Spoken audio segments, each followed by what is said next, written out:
এইভাবে রসের এর ভিতরে ঢোকাই দিয়ে এইভাবে খাবো আর কি। সুপ্রিয় ভিউয়ার্স, রস চোরের দল রস চুরি করতে এসেছে। তাদের হাতে একটা পাটকাঠির পাইপ আছে, এই পাইপ ওই হাড়ির ভিতর দিবে, দিয়ে রস টেনে টেনে খাবে। এই যে আরো অনেকে আছে এর সঙ্গে, আমি বাদ। এই যে প্রধান চোর যিনি আছে তার একটু দেখাচ্ছি আমি।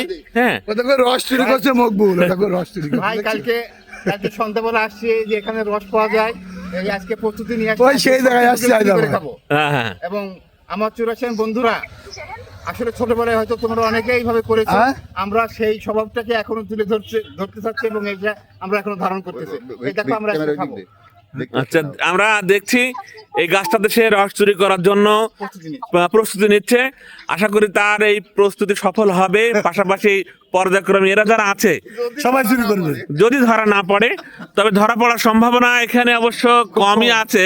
হ্যাঁ, আমরা এই গাছ বাদে আরো অনেকগুলো গাছ আছে, সেই বড় বড় গাছগুলো আমরা দেখছি, সেই গাছগুলোতেও চুরি করা যায়।